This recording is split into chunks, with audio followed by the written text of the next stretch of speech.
Alhamdulillah, puji syukur atas kehadirat Allah Subhanahu wa taala, atas rahmatnya, atas nikmatnya. Atas nikmatnya, kesempatan ini kita masih dapat bisa berkumpul mungkin berkumpul dengan orang-orang yang tercinta, masih bisa dapat menghirup udara bebas, masih dapat beraktivitas seperti biasanya. Nabi SAW bersabda, "Ni'matani maghbunun fihi ma katsirun minan nas." Kata Nabi SAW, ada dua nikmat yang manusia itu banyak lalai. Apa kata Nabi SAW? Nikmat al-as-siha wal faragh, nikmat kesehatan dan waktu luang. Makanya ikhwatul iman, ketika ada orang yang diberi nikmat kesehatan, namun dia tidak mempunyai kesempatan untuk beribadah kepada Allah Subhanahu wa taala. Ada juga yang diberi nikmat kesempatan, namun dia sakit. Jadi dua nikmat ini sangat penting. Makanya ketika ada dua nikmat ini terjadi pada diri kita, apa yang kita lakukan? Yaitu memanfaatkan sebaik-baiknya.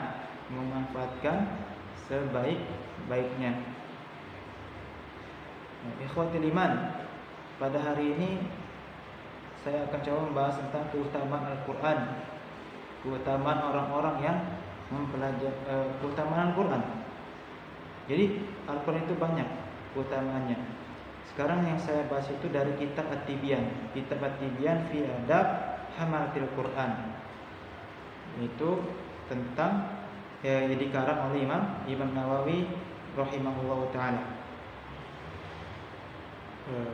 Kita mulai saja, yaitu langsung kata Nabi SAW, khairukum man ta'allama al-Qur'ana wa 'allamahu.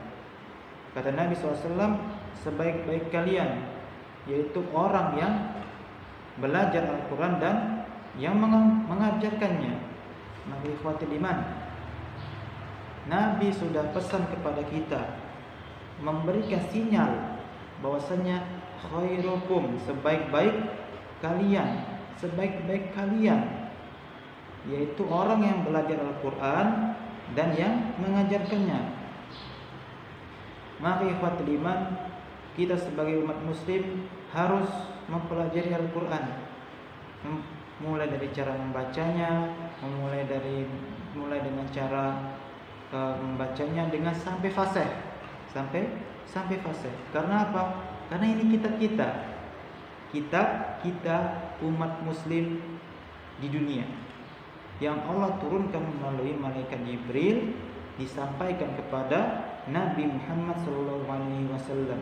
Jadi ketika malaikat Jibril itu mendengar apa yang difirmankan Allah Subhanahu wa taala, kemudian disampaikan oleh kepada Nabi SAW di Gua Hira. Khairukum man ta'allama al-Qur'ana wa 'allamahu. Sebaik-baik kalian adalah orang-orang yang mempelajari Al-Qur'an dan yang mengajarkannya. Jadi ketika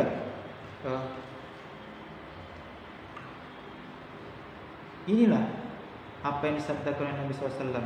Makanya ikhwatul iman, ketika kita melihat ada guru TPA, mungkin di pandangan kita dia itu biasa-biasa saja.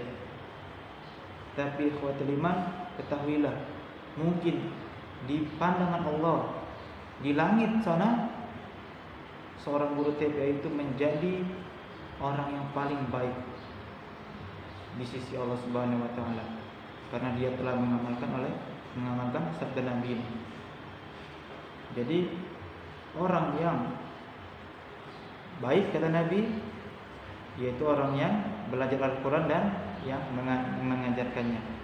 Senada dengan hadis Nabi SAW yang lainnya, yaitu khairukum man ta'allama al-Qur'ana wa 'allamahu. Ada lagi hadis yang lainnya, khairun nas anfa'uhum linnas, yaitu sebaik-baik manusia yang bermanfaat bagi manusia yang lainnya. Kemudian Nabi sallallahu alaihi wasallam bersabda, "Wa an Aisyah radhiyallahu anhu qala Rasulullah sallallahu alaihi wasallam, alladzi yaqra'ul Qur'ana," yaitu orang-orang yang membaca Al-Qur'an, "wa huwa mahirun bihi ma'as-safratil kiramin bararah." Kata Nabi sallallahu alaihi wasallam, orang yang mahir dalam membaca Al-Qur'an yaitu orang akan bersama malaikat yang mulia di surganya nanti. Apalagi kata Nabi, "Walladzi yaqra'ul Qur'ana wa huwa yatata'u fihi wa huwa 'alaihi syaqqun 'alaihi lahu ajrani." Yaitu orang yang membaca Al-Qur'annya itu terbata-bata, susah, sulit, maka baginya apa? 2 kebaikan. Jadi statement ini membantah orang-orang yang katanya, "Saya takut dalam membaca Al-Qur'an, nanti saya takut salah, nanti saya dapat dosa." Tidak, ikhwatil iman. Orang yang membaca Al-Qur'an, yang lancar dalam membaca Al-Qur'an, kata Nabi apa? Bersama para malaikat yang mulia di surga. Dan orang-orang yang terbata itu akan mendapatkan kebaikan juga. Apa kebaikannya? 2 kebaikan kata Nabi sallallahu alaihi wasallam. Jadi tidak ada ruginya dalam membaca Al-Qur'an. Yang berdosa itu adalah ketika dia sudah mengaku salah, ketika dia tidak bisa dalam membaca Al-Quran dan dia tidak mau memperbaikinya. Nah, di situ yang berdosa. Karena apa? Karena kata Nabi SAW, "Talibul ilmi faridatun ala kulli muslimin." Yaitu apa? Menuntut ilmu itu adalah wajib bagi setiap kaum muslimin. Jadi wajib bagi setiap kaum muslimin dalam menuntut ilmu, memperbaiki bacaannya, makharijul hurufnya, tempat keluarnya hurufnya. Alhamdulillahi rabbil alamin. Jadi tempat pengeluaran hurufnya al-ha, ha, bukan al-ha, bukan. Alhamdu, segala puji. Jadi makharijul huruf itu sangat penting. Ada yang dibaca khairil maghdu, ada yang ghairil, yang benar. Jadi kalau ghairil itu artinya bukan atau tidak. Kalau khairil itu apa? Kebaikan. Jadi beda pengucapan, beda makna. Jadi khairil dengan ghairil sangat beda artinya. Sangat berbahaya. Itulah pentingnya dalam mengucapkan makharijul huruf yang benar. Kemudian kata Nabi sallallahu alaihi wasallam, "Wa an Abi Musa al-Asy'ari radhiyallahu anhu qala Rasulullah sallallahu alaihi wasallam, mathalul mu'minina alladhi yaqra'ul Qur'ana mathalul utruja." Yaitu perumpamaan orang-orang mukmin yang membaca Al-Qur'an itu seperti utruja, buah utruja. Apa itu buah utruja? Buah utruja itu apa? Rihuha thayyibun wa ta'muha thayyibun. Baunya harum, rasanya juga enak. Kok bisa Ustaz Fadri? Ya bisa. Karena apa? Orang mukmin yang membaca Al-Qur'an itu memberikan manfaat kepada orang lain. Aromanya itu dapat tercium oleh orang lain. Kemudian rasanya enak, yaitu dapat dimanfaatkan oleh orang lain juga. Dapat dimanfaatkan oleh diri sendiri. Afwan ya. Jadi ketika orang mukmin yang membaca Al-Qur'an dapat memberikan manfaat kepada orang lain, kok bisa? Iya bisa. Karena apa? Ketika dia membaca Al-Qur'an, misalkan si fulan membaca Al-Qur'an, kemudian ada orang lain yang mendengar, maka orang lain menjadi termotivasi untuk membaca Al-Qur'an juga, untuk mempelajari Al-Qur'an juga. Jadi itulah yang disebut dengan utruja, memberikan manfaat kepada orang lain dan diri dia sendiri. Karena untuk diri dia sendiri tentunya dia akan mendapatkan pahala. Kemudian mathalul mu'minina alladzi la yaqra'ul Qur'ana mathalut tamrati. Perumpamaan orang-orang mukmin yang tidak membaca Al-Qur'an maka seperti buah tamr. Buah tamr itu adalah buah kurma kering. Kurma kering itu tidak ada rasa, tidak ada bau. Jadi orang mukmin yang tidak membaca Al-Qur'an itu tidak memberikan manfaat kepada orang lain, tetapi dapat memberikan manfaat kepada dirinya sendiri. Apa manfaatnya? dia masih beriman kepada Allah Subhanahu wa taala, tapi dia tidak memberikan manfaat kepada orang lain. Nah, jadi rugi ya. Kemudian mathalul munafiqin alladzi yaqra'ul qur'ana mathalur raihan. Perumpamaan orang-orang munafik yang membaca Al-Qur'an itu seperti raihana. Apa raihana itu? Rihuha thayyibun wa ta'muha murrun. Baunya harum, rasanya pahit. Jadi ketika orang munafik, perlu kita ketahui ciri-ciri orang munafik kata Nabi SAW itu ada 3. Apabila dia berjanji dia ingkar, apabila dia diberi amanah dia berkhianat, apabila dia berkata dia berbohong. Dan itulah ciri-ciri orang-orang munafik kata Nabi SAW. Nah, orang-orang munafik membaca Al-Quran seperti buah raihana, memberikan manfaat kepada orang lain dan tidak memberikan manfaat kepada dirinya sendiri.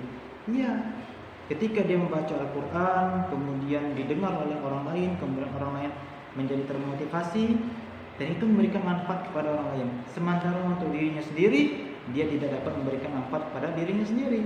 Karena apa? Mungkin dia membaca Al-Qurannya dengan riya.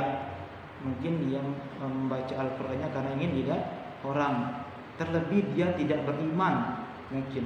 Karena orang-orang munafik itu ciri-cirinya dia berkata lain di mulut, lain di hati. Itulah orang-orang munafik. Nah, ada lagi kata Nabi SAW, mathalul munafiqin alladzi yaqra'ul qur'ana kamathalil alladzi la yaqra'ul qur'ana kamathalil hanzalati laisa laha rihun wa ta'muha murrun.